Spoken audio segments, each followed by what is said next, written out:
Good morning, students. I hope so. Everyone is good and everyone is fit and fine. So, in the previous lectures, we were talking about the chapter number 8, Devotional Paths to the Divine, class 7, subject history. Now, in today's lecture, we are going to summarize the entire chapter again and know about the chapter in some brief description with some important terminologies that are there in the particular chapter with their meanings, so that you can understand the important words which are there, that words that matter with their meaning that is there in the particular chapter. And another thing is that I'm just going to give you a brief description and details about what are the main topics which are there in this chapter and what they actually mean. So we are not going to discuss in much of detail, but in a brief description in this particular summary lecture. So please be ready with your books, with your notebooks and one pen in your hand, so that we can start with today's lecture, that is going to be the summary lecture from chapter number 8, Devotional Paths to the Divine, class 7, subject history. And the main words that are going to be matter, you should write down in your fair notebook. So all the words that are mentioned in this particular lecture you have to write down in your main notebook, so that you can learn and revise them as well. So everyone, please ready with this with your material. I'm going to start with the lecture now.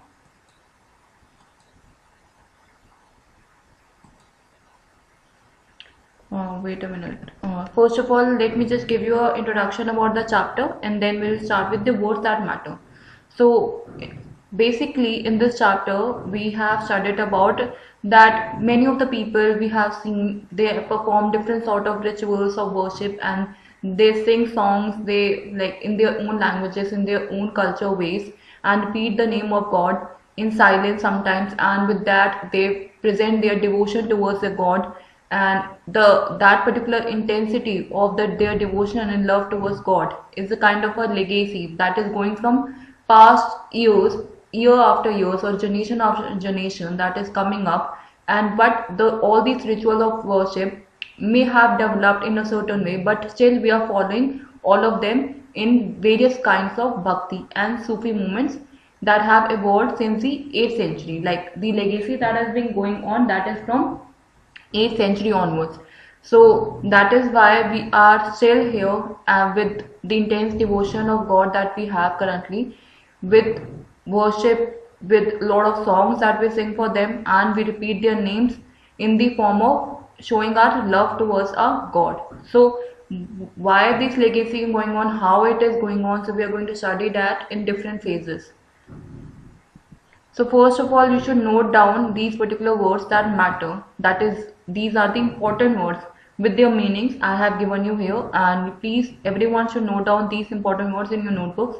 The first word is Veera Shivam. So you are in the topic of Basavana's Veera Shivam. Everyone was asking about what is the meaning of Veera Shivam. So Veera Shivam, it was like popular in Karnataka during the mid 12th century, where its followers were urged strongly for the equality of all human beings and against Brahmical ideas about caste and treatment of women. So basically Veerashaivam is a kind of a place that was very much popular in Karnataka during the mid 12th century.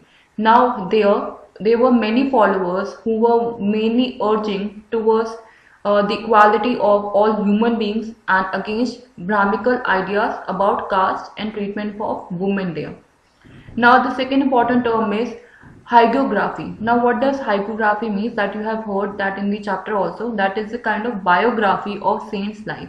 See, hagiography means that we are writing something about their life, of the saint lives. Basically we are writing about whatever they have achieved and whatever they have done till now in their biography of saint lives. That is known as hagiography. Then we have Vithala. Now what is Vithala? Basically it is a form of Vishnu only that we know is known as Vithala too. Then the another term is hospice. Now what does hospice means? Basically where people from different part of the world come together in a like house of rest for travelers, especially one kept by a religious order. So basically hospice is a kind of a place where they can rest, where they can like do their worship things or do their religious order that they do, and they can stay there, they can rest there for a while, and they can do their religious activities as well. That is known as hospice. Now similarly, Khanka is also the form of hospice only, like it literally means hospice only, but in a Hindi way, like in the like not Hindi, sorry, in a Sufi way, that they known as Khankas. Now another word is Dargah. Now what does Dargah means? Dargah, it is a tomb of a religious saint in Muslim community recognized as a pilgrimage. So basically Dargah, like here we call it as temples. In Muslim community they call that their temples as Dargah. So Dargah is a tomb, is a kind of in a form of a tomb of a religious saint in Muslim community that is recognized as their pilgrimage. Now another word is langar. Now what does langar mean? So basically a common kitchen where people of all backgrounds and they come together. So basically langar, doesn't matter that from which particular caste you belong to or from which particular like background you come from. Their main agenda is that they are having like making the food in a common kitchen where all the people from any background can come together and cook. Then Dharamsal is basically a sacred place that is created by Guru Nanak ji. So Dharamsal is a place where there is they have like performed their own activities and they can stay, and that is a pure form of home that have been made for the people so that they can rest by Baba Guru Nanak ji. Now Khalsa Panth, what does Khalsa Panth means here? Basically it means that the community of the Sikhs. So here in the chapter you must have heard about the particular community that is known as Khalsa Panth. So that is the community of the Sikhs. Basically Sikh community के different नाम से, तो उनमें से एक नाम that is given to them is Khalsa Panth. Now another word is Bhakti. What does Bhakti mean? Bhakti means it means devotion to God. Basically you're worshipping your God, that is known as Bhakti.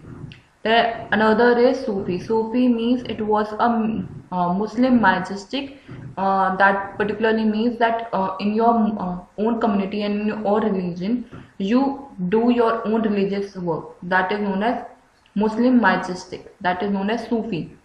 Then Silsila. Silsila is a genealogy of Sufi teachers. So basically a kind of a generation that is coming up and it is going on from a very long period of time, that is known as Silsila, a genealogy of Sufi teachers that is going on. Then another word is salvation. Now what does salvation means? Basically getting freedom from the cycle of birth and death. So where nothing matters, matter is what you want. Basically you want peace for yourself and you want freedom from all these particular things that is going around from you. That is the cycle of birth and death. You just want to find peace for yourself, that is salvation. Then Sariyat. Sariyat is basically the holy law that is being made by the Muslim scholars. So that means Sariyat. Now another word is Gurmukhi. Gurmukhi is basically a new script that was introduced by Guru Nanak ji. So basically Gurmukhi was like a kind of a scripture that have been made and introduced by Baba Guru Nanak ji, and उन्होंने ये scripture लिखी थी where he have like wrote about his own things in that. Then renunciation. Renunciation means saying that you no longer want something or believe in something. So means that you are very much away from all these like homey things that is going on around you. You no longer want something or believe in something. You just want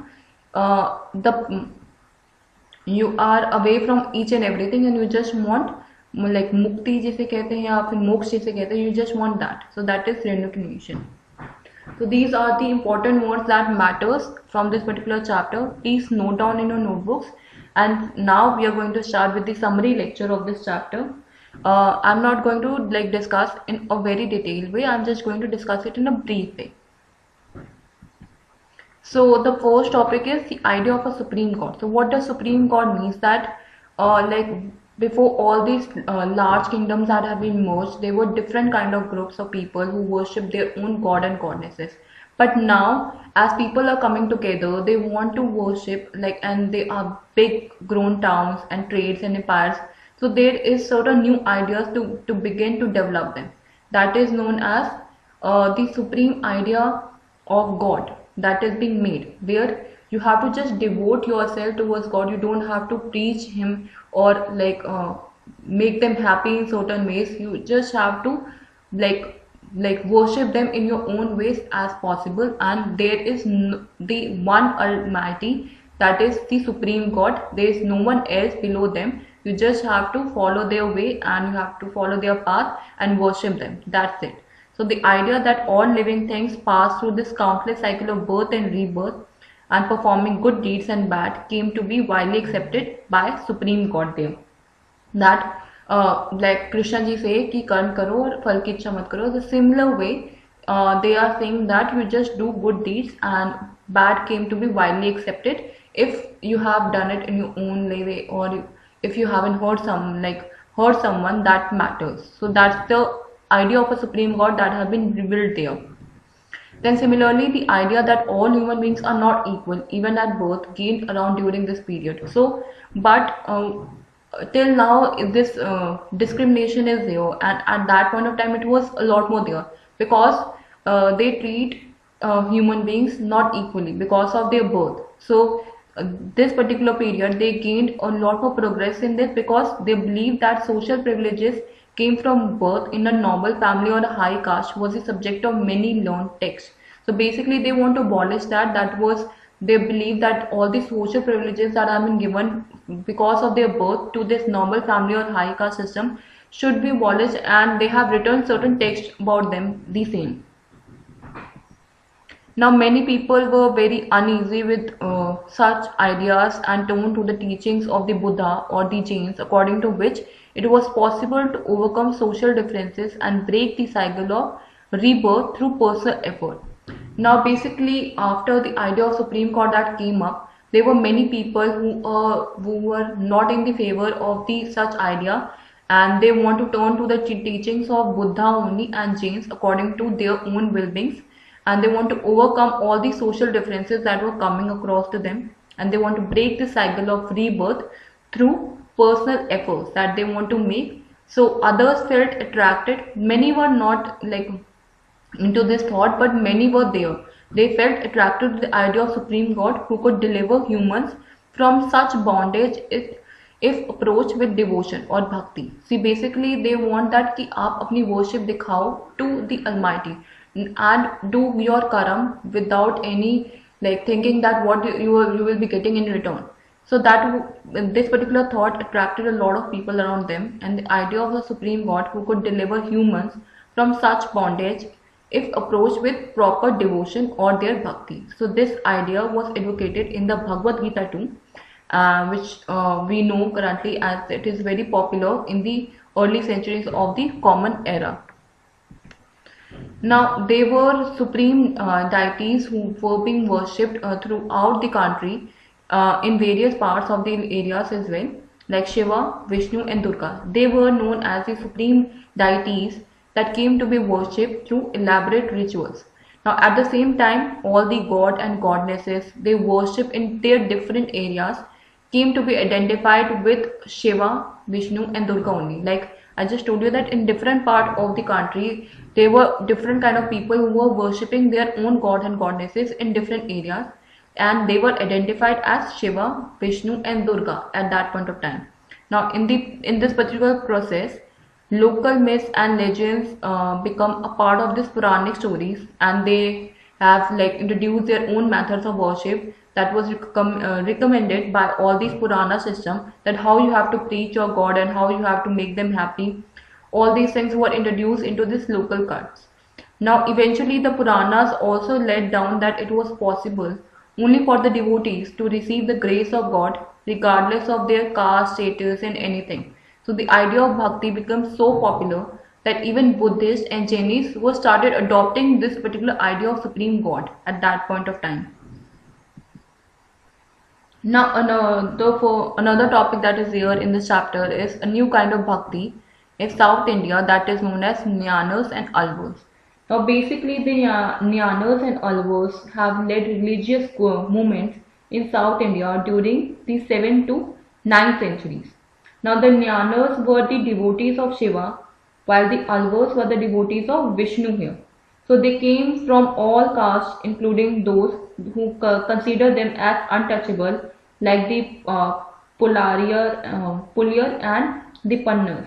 So, they were the high caste society people, and they think that they consider them as untouchable. So they preached their ardent love of Shiva or Vishnu as the path of salvation, and they went from place to place and composing beautiful songs in praise of the deities. And they have they have went towards in different villages.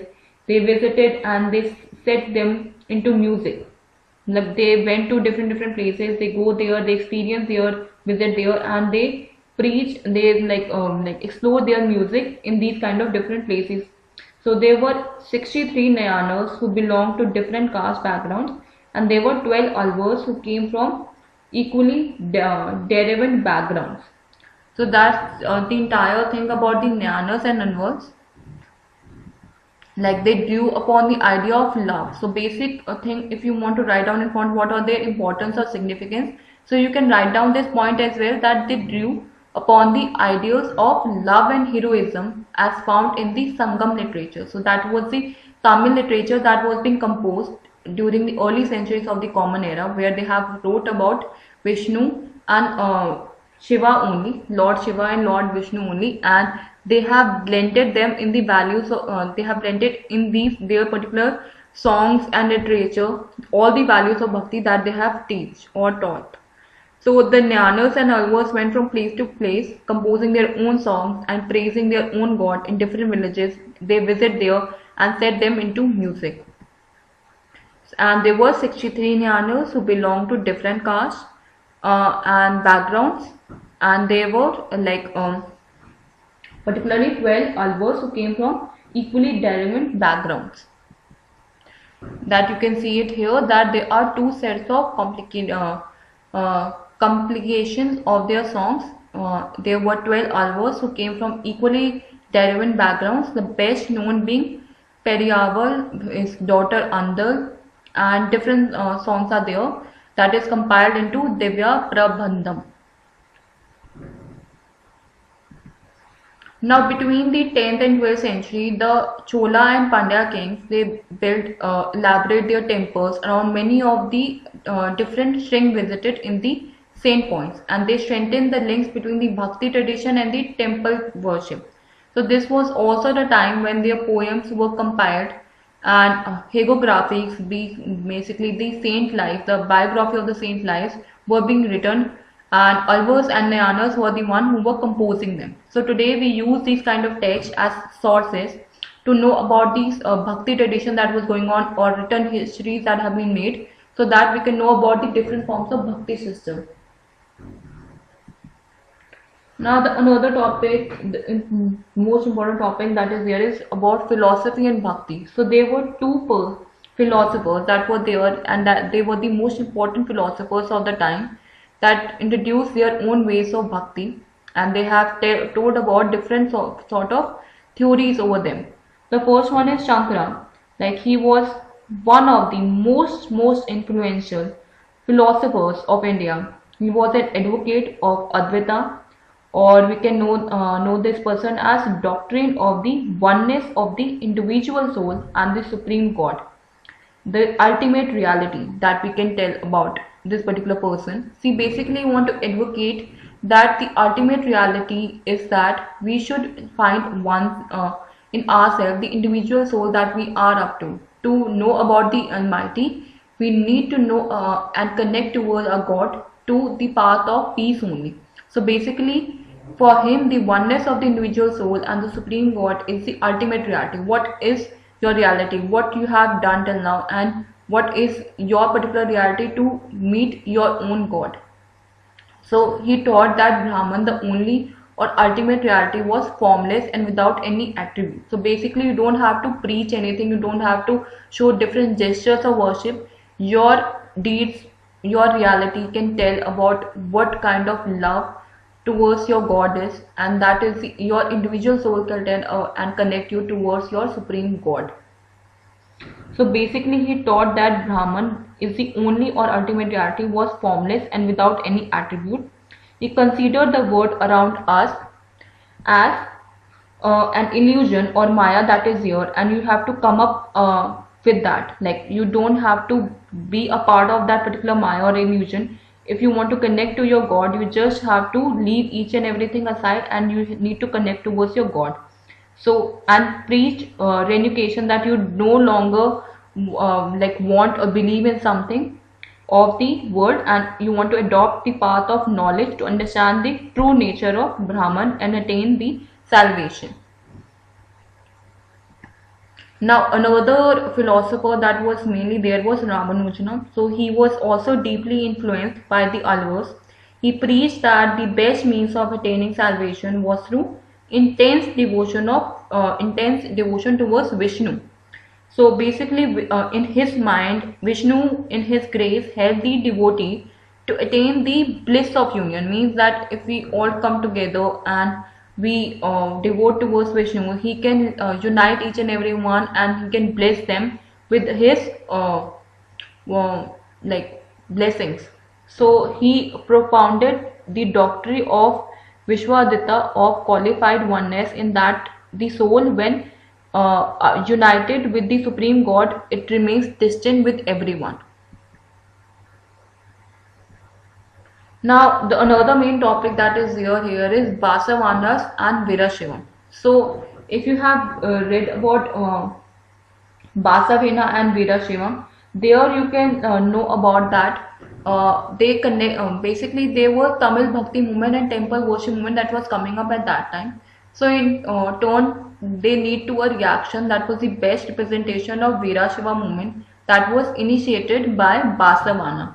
Basavana was the one who have initiated this movement in Virashiva, that is a place that is there in Karnataka. So they began this particular movement in Karnataka only in the mid-12th century, and Virashiva urged strongly for the equality. Basically, what was the agenda of this particular movement was that they want equality of all human beings, and they were against all of these Brahmical ideas that was coming up because of different castes they belong to, or the treatment of women they do.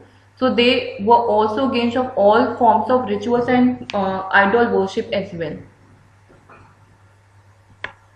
Now another topic that is here in this chapter is the Saints of Maharashtra. Now what does the Saints of Maharashtra need to say about this? See, basically from the 14th to 17th century, Maharashtra saw a great number of saint points. So basically in Maharashtra they were also having a good number of saint. So in that there were many great number of saint points that were coming up with different kind of songs in simple Marathi to continue to inspire people. And the most important among them were the Dhyaneshwar, that is Gyaneshwar as well. Then Namdev was there, Ekant was there, Tukaram was there. So as well as many women were also there, like Sukabai and the family of Chokamela, who belonged to the untouchable group of Mahar caste. Now this particular religional tradition of Bhakti was mainly focused on the Vithala, that is the form of Vishnu only, and this particular temple is there in Pandarpur. So as well as the notion of the personal God, they were residing in the hearts of all people with their songs, with their poems, poetries, prose, and so on. So these saint points, they rejected all forms of ritualism. They introduced their own poetries, prose, and they have shown in their poems that they are not really happy. They show their anger on the social differences that is there on the basis of the birth. In fact, they even rejected the idea of renunciation and preferred to live with their families. Renunciation is that you no longer want anything, but they, in their poetries, they want to live with their families. They want to earn their livelihood like any other person, and they want to serve for human beings in need. So basically, so they don't want to live for yourself, they want to live for others as well. So a new humanist idea was emerged by all these saints of Maharashtra. Instead that the bhakti of the God should be there, they want to help other human beings. Now the another topic there is Nathpanthis, Siddhas and Yogis.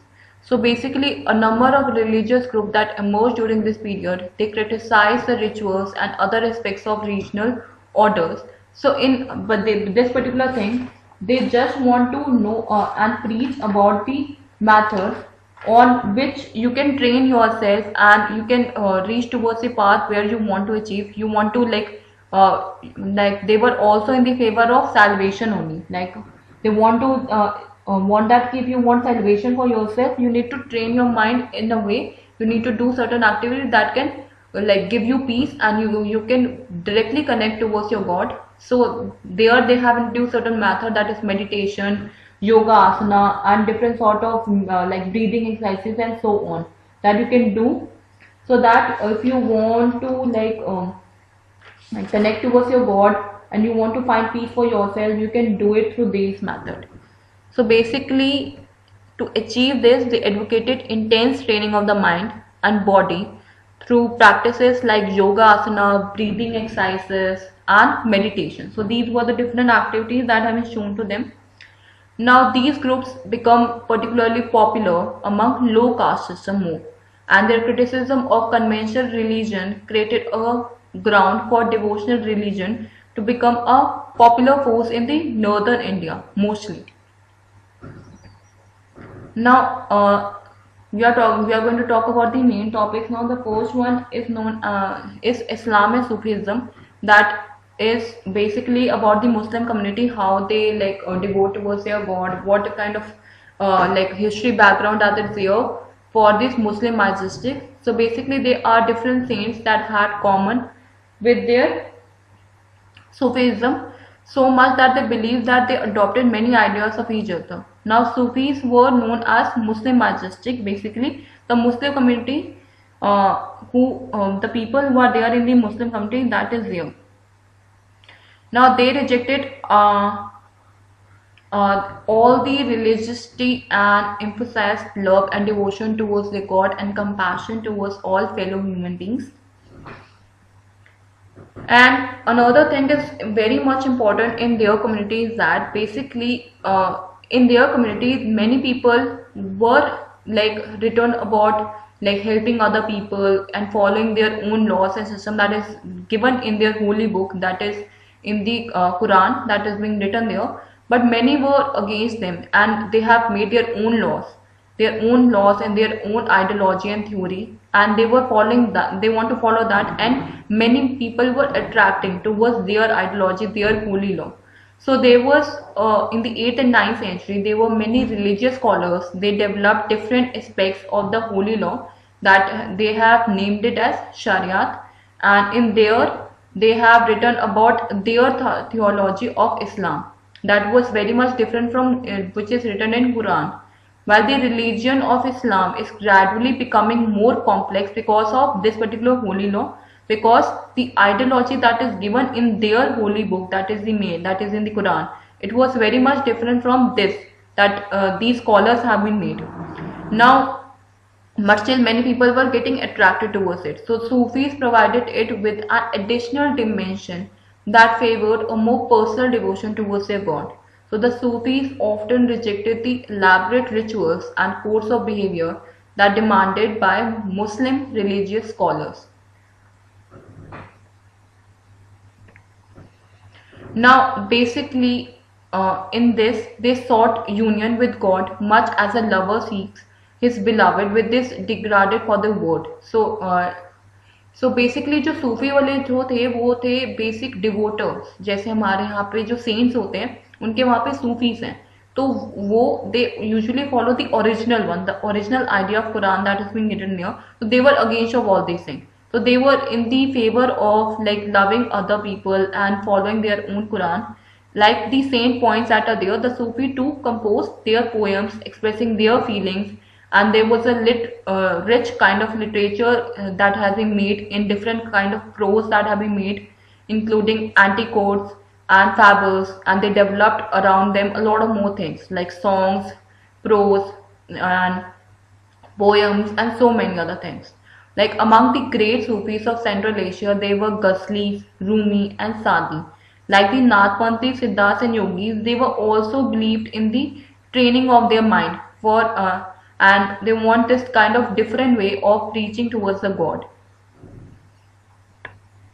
Now they developed different elaborate methods of training. The first one is using zikr, that is the chanting of the name of sacred formula. Then second one is contemplation, like using different sort of prose and poems to preach or worship their god. Then another is sama, that is singing, and another one is raks, that is dancing. Or discussion of parables could be also there, and controlling their breath could also be one of these methods of worshipping under their guidance of a master or peer. Thus, the emergence of the silsila, a spiritual genealogy of Sufi teachers, each following a slightly different method, or we can say the tariqa of instruction and ritual practice that we can see. So there was a different emergence that we can see that from the silsila that is going on, and there were many spiritual Sufi teachers that is taking the silsila forward. Now everyone is having a slightly different kind of method of instruction or ritual practice, but the main thing, the method of training is kind of in a similar way only, but they are having their own tariqa of doing these spiritual works, of training the devotees.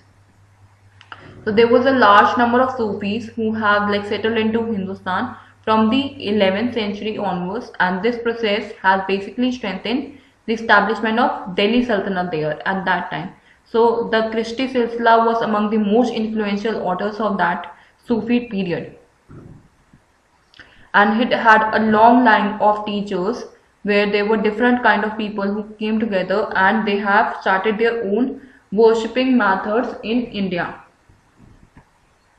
And they were Sufi masters. They held their assemblies in their khanqahs or hospice, which is known as you all know, that the place where they rest while traveling, and they do their religious orders. The devotees of all these prescriptions include the members of the royalty and nobility, and ordinary people can also stay in this khanqah.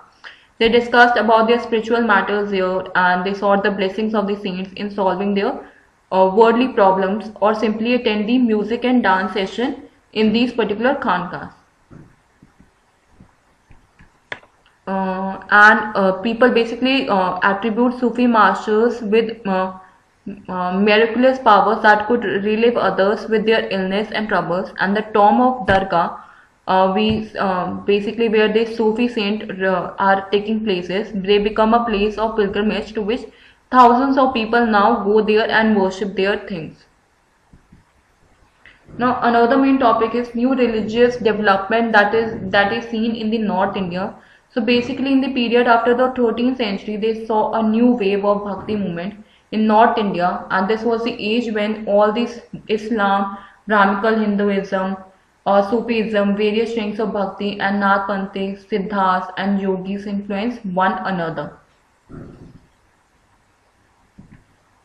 They also saw different kind of kingdoms that was coming up, that you have read in chapter number 2, 3 and 4.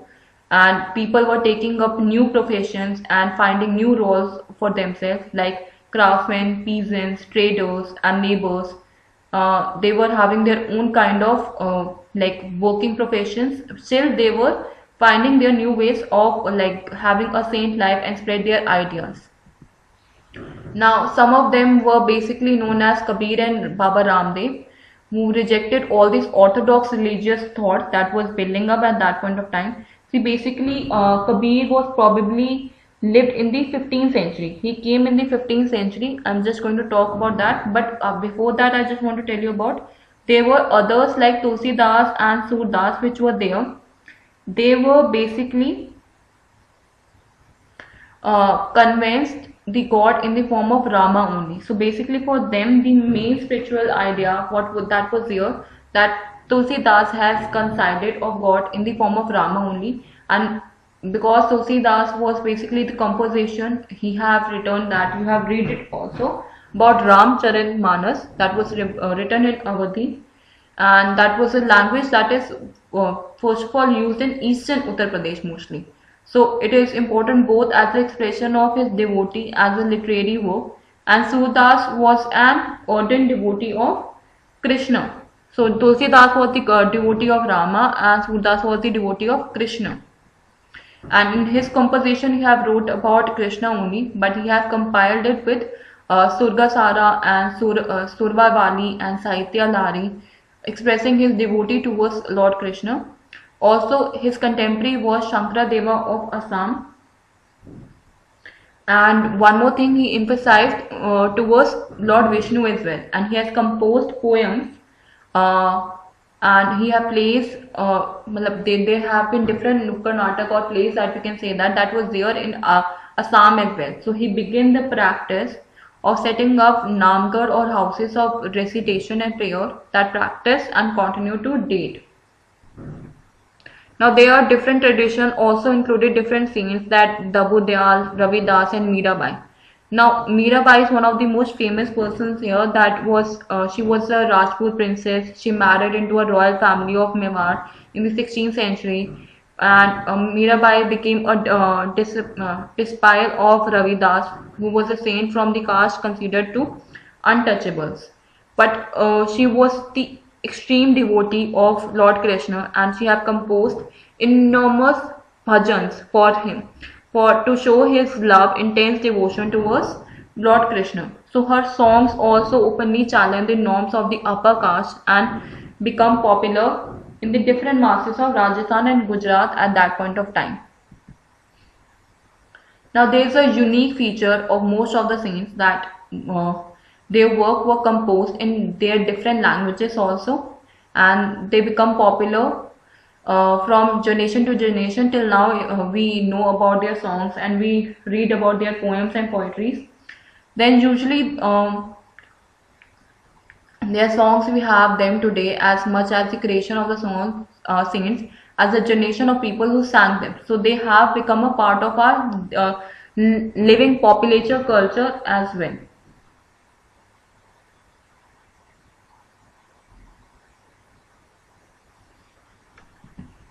Now we are going to talk about a closer look about Kabir. The Kabir is one of the main important topics here. So basically Kabir was probably lived in the 15th to 16th century.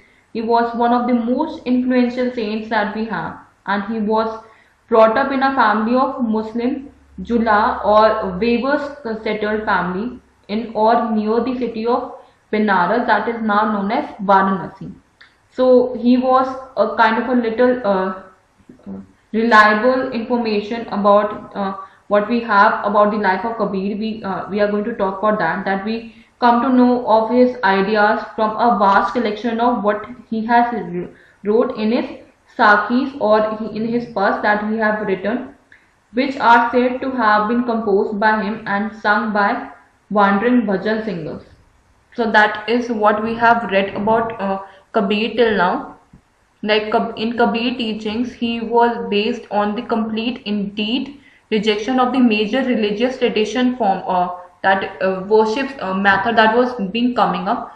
So in his teaching, he has wrote about all forms of external worship that you can do of both Brahmical Hindus and Islam, that we can come together and preach it. So basically in his classes and in his poetries, in the language of his poetry, in the form of, he have written Hindi widely understood by ordinary people, and he also used Krapathic language, which is difficult to follow sometimes. But Kabir believed in the formless supreme God, and he preached that the only path to salvation was through bhakti or devotion. So basically Kabir was a follower of supreme God only. So Kabir drew his followers from among both Hindus and Muslims. So he was both in the communities. Now we are going to talk about a greater look towards Baba Guru Nanak Ji. So basically Baba Guru Nanak Ji had a large number of followers. They belonged to a number of castes, but traders, agriculturists, artisans and craftsmen and predominated. Thus the followers of Guru Nanak were all householders and adopted productive and useful occupations as well. Now they were expected to contribute to the general funds of the community of followers. So basically He was born in Nanaka Sahib in Pakistan. He travelled widely and established a center of Kartarpur. He was a regular worship that consisted of singing in his own hymns, and he has established his own followers. Irrespective of any caste, creed, gender, anyone he met, his followers ate together in the common kitchen as langar. Now there were different sacred places that have been created by Guru Nanak ji, that is known as Dharamshala or Dharamshala also. It is now known as Gurudwara. Now before his death in 1539, he has appointed a few of his followers to move towards the path of this. जो भी उन्होंने start किया था उन्हीं के path पे वो चले, आगे बढ़े, इस चीज को, इस legacy को आगे बढ़ाए. So his name was Lehna, but he came to be known as Guru Angad, and he basically signified the one of the part of Guru Nanak ji only. Now Guru Angad was basically compiled all the composition that was being made by Baba Guru Nanak ji, and he has added some of his own scriptures in his Gurumukhi. Now there were three successors of Guru Angad who wrote this particular thing, that was in the name of Nanak, and all his compositions were compiled by Guru Arjan in 1604. So basically the writing figures that have been being a part in this scripture was by Sheikh Faryad, Saint Kabir, Bhagat Namdev and Guru Tegh Bahadur as well. In 1706, the completion of all these things was being done by Guru Tegh Bahadur's son, who is known as Guru Gobind Singh as well. Now this particular scripture that has been made, it is now known as Guru Granth Sahib, that is the holy scripture of the Sikhs that we preach, that we devote in the Gurudwaras. Now the number of Baba Guru Nanak's followers increased through the 16th century under his successors, because there were a lot of people who were coming up, like traders, agriculture. I just told you that this may have he had done something for them, that's why they were his followers. And Baba Guru Nanak was basically worked in different households of these followers, and he have adopted productive and useful occupation for them as well. So they were also expected to contribute journal funds to their community as followers. And by the beginning of the 17th century, in the town of Amritsar, they developed the central Gurudwara, which is now known as Golden Temple or Harmandir Sahib. It was virtually self-governing, and there were modern historians who refer to this early 17th century like the Sikh community as a state within the state. Now there was by the beginning of the 17th century only. After that there was this Mughal Empire Jahangir, who has hostile to their Sikh community. He looked upon them as a potential threat, and he had ordered to the execution of Guru Arjan in 1606. So it is from this time the Sikh movement began to gain momentum. It was a development which culminated in the institution of the Khalsa by Guru Gobind Singh in 1699. And the community of the Sikhs that time known as Khalsa Panth, which become a political entity after that. And the changing historical situation that been coming up during the 16th to 17th century was influenced by the Sikh movement as a Sikh movement. And the idea of Baba Guru Nanak had a huge impact on the development of their beginnings. He emphasized in the importance of the worship of one God, and he insisted that caste, creed and gender should not be a part of the attaining liberalization. His idea of liberalization was not that of a state of inherent bliss, but rather to pursue an active life with a strong sense of social commitment. So he himself used the term Naam, Dan and Insan for the essence of his teaching, which actually meant right worship, welfare of others and purity of conduct.